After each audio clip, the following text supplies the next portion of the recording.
Hello friends, સ્વાગત છે તમારું મારી ચેનલ મમતાઝ કિચન એન્ડ વ્લોગમાં। તો તમને મારા વિડીયો પસંદ આવે તો વિડીયોને લાઇક કરજો, શેર કરજો અને હા, ચેનલને સબસ્ક્રાઈબ કરવાનું બિલકુલ ભૂલતા નહીં। તો આજની રેસીપી બનાવવાનું આપણે શરૂ કરીએ। તો આજે આપણે બનાવીશું કાચા મગનો એકદમ નવો નાસ્તો, જે બિલકુલ એક ટીમ્પુ પણ તેલનો ઉપયોગ કર્યા વગર આપણે બનાવીશું। અને આ નાસ્તો બનાવી અને તમે તેને 10 થી 15 દિવસ સુધી રાખી પણ શકો છો અને ખાવામાં એટલો ટેસ્ટી બને છે કે તમે વારે વારે બનાવશો તો નાના મોટા બધાને પસંદ આવે તેવો આપણે નાસ્તો બનાવીશું। અને તે પણ આજે આપણે કાચા મગમાંથી બનાવીશું। તો અત્યારે આ નાસ્તો બનાવવા માટે મેં 1 વાટકી કાચા મગ લીધા છે। તો આ મગને આપણે 8 કલાક જેવા પાણીમાં પલાળવાના છે। તો મેં સવારથી જ આ મગને પાણીમાં પલાળી દીધેલા। તો મગને પલાળતા થોડો વધારે સમય લાગે છે, એટલે આપણે લગભગ 8 કલાક જેવા પાણીમાં પલાળવાના। તો તમે જોઈ શકો છો, આ રીતે દાણો તોડીએ તો સારી રીતે તૂટી જાય છે। તો એકદમ સરસ એવા આપણા મગ પલળી ગયા છે। તો હવે આ મગને આપણે કોરા કરીશું। તો પહેલાં તો આ મગમાંથી આપણે પાણી કાઢીશું।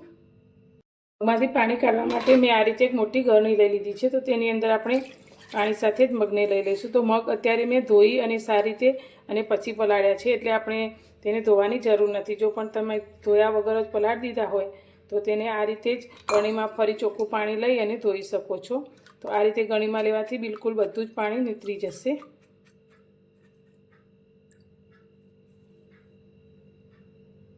મગને આપણે થોડા કોરા કરવાના છે। તો આ રીતે કોઈ પણ કોટનનો રૂમાલ કે કોઈ પણ કોટનનું કપડું તમે લઈ શકો છો અને આપણે આ જે મગ લીધા છે તેને આ રીતે રૂમાલ ઉપર લઈ લઈશું અને આને આપણે બિલકુલ પાણી ના રહે તે રીતે કોરા કરવાના છે, એટલે કે સૂકવવાના બિલકુલ નથી, પણ જે પાણીનો અંદર થોડો ઘણો ભાગ છે તે સારી રીતે નીકળી જાય તે રીતે આપણે તેને રાખવાના છે। તો પંખા નીચે પણ સૂકવવાની જરૂર નથી। તમે આ રીતે થોડીવાર ખુલ્લા રાખી અને આ રીતે લૂછી કાઢશો એટલે એકદમ સરસ રીતે કોરા થઈ જશે।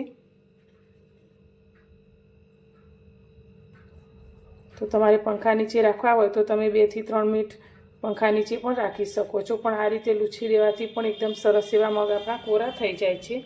તો બિલકુલ અંદર મોઇશ્ચરનો ભાગ ના રહે તે રીતે આપણે કોરા કરી લઈશું।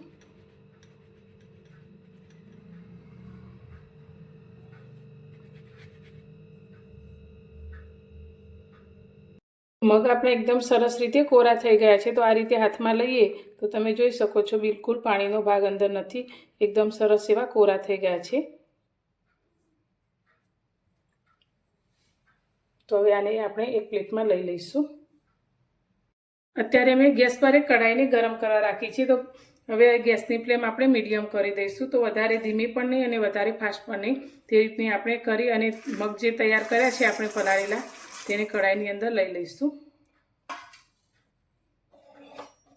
હવે આ મગને આપણે સારી રીતે શેકવાના છે। તો અત્યારે આપણે મગનું નમકીન બનાવીએ છીએ। તો તમે બજારના નમકીન પણ મગના લાવતા હશો, પણ તે તેલમાં તળીને તૈયાર કરવામાં આવે છે। તો આજે આપણે બિલકુલ તેલનો ઉપયોગ કર્યા વગર આ નમકીન તૈયાર કરીશું। તો ખાવામાં પણ એકદમ ટેસ્ટી બનશે અને આની અંદર આપણે થોડીક વસ્તુ પણ ઉમેરીશું, જેથી તેનો સ્વાદ 100 ગણો વધી જશે। ગેસની ફ્લેમ મીડિયમ રાખી અને સારી રીતે આપણે મગને શેકીશું। મગને શેકાતા તમે જોઈ શકો છો, અંદર પાણી બળવાનો અવાજ આવી રહ્યો છે। તો આપણે પાણીમાં પલાળેલા મગ લીધા છે, એટલે આ રીતે થોડો અવાજ આવશે અને ધીરે ધીરે તે શેકાશે। તો મગ આપણા અત્યારે તમને ફૂલેલા લાગે છે, પણ જેમ જેમ શેકાતા જશે તેમ તે નાના જે પહેલાં હતા જેવા કાચા મગ તે રીતના થવા લાગશે। તો પહેલાં આ રીતે બધું જ પાણીનો ભાગ અંદર છે તે બધું જ બળી જશે।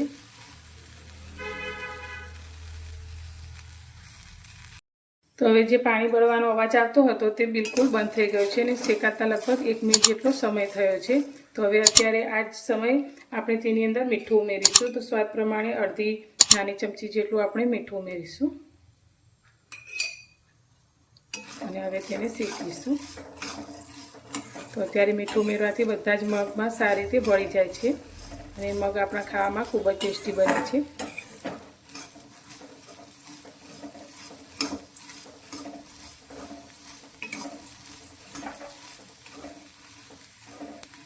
તો મગને શેકાતા લગભગ 4 મિનિટ જેટલો સમય થયો છે અને તમે જોઈ શકો છો મગ જેનું ફોતરું હોય ઉપરનું તે ફાટવા લાગ્યું છે અને આપણા મગ જે પહેલાં પલાળેલા ફૂલેલા હતા તે તેના મૂળ સ્વરૂપમાં આવી ગયા છે, એટલે કે નાના દાણા થઈ ગયા છે અને એકદમ ક્રિસ્પી આ રીતે કઢાઈમાં પણ અવાજ આવવા લાગ્યો છે અને તેને શેકાવાની સુગંધ પણ ખૂબ જ સરસ આવે છે, એટલે આપણા મગ સારી રીતે શેકાઈ ગયા છે। તો હવે ગેસની ફ્લેમ આપણે બંધ કરીશું।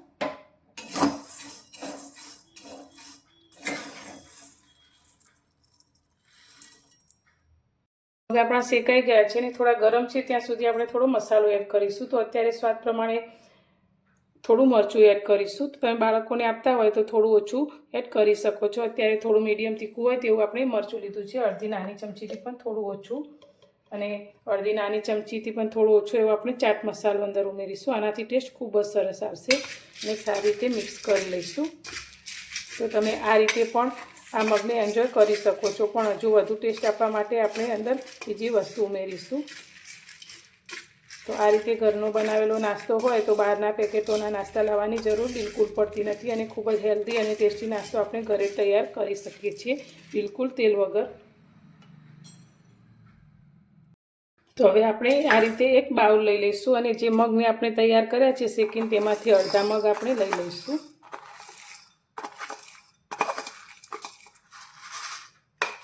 હવે આની અંદર અત્યારે આપણે ટામેટું લીધું છે સમારેલું જ, એકદમ ઝીણું ઝીણું સમારી લીધું છે, તે અંદર એડ કરીશું।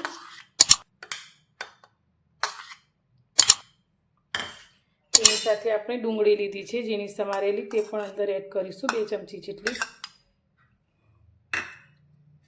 લીલું મરચું લીધું છે જે એકદમ મોળું હોય તેવું લીધું છે, જેને આપણે એકદમ ઝીણું ઝીણું કટ કરી લીધું છે। હવે આની અંદર તમે કોથમીર પણ ઉમેરી શકો છો, પણ અત્યારે મારી પાસે નથી એટલે આપણે કોથમીર નથી લીધી। તો કોથમીર ઉમેરવાથી તેનો ટેસ્ટ ખૂબ જ સારો આવે છે। બધું સારી રીતે આપણે મિક્સ કરી લઈશું અને આ રીતે મિક્સ કરી તમે જ્યારે પણ સાંજના સમયે નાની એવી ભૂખ લાગી હોય ત્યારે એન્જોય કરી શકો છો। તો એકદમ ટેસ્ટી એવો આપણો આ નાસ્તો બનીને તૈયાર છે। તો ફક્ત 5 જ મિનિટમાં બની અને તૈયાર થાય છે। મગને જો તમે પલાળીને રાખશો તો બનાવતા પણ વધુ સમય નથી લાગતો અને એકદમ ટેસ્ટી એવો આપણો નાસ્તો બનીને તૈયાર થાય છે। તો તમને મારી આજની આ નાસ્તો બનાવવાની રીત કેવી લાગી તે મને કોમેન્ટમાં જરૂરથી જણાવજો અને પસંદ આવી હોય તો વિડીયોને લાઇક કરજો, શેર કરજો અને મારી ચેનલ પર નવા છો તો ચેનલને સબસ્ક્રાઈબ કરવાનું બિલકુલ ભૂલતા નહીં। તો ફરી મળીશું એક નવી રેસીપી સાથે નવા વિડીયોમાં।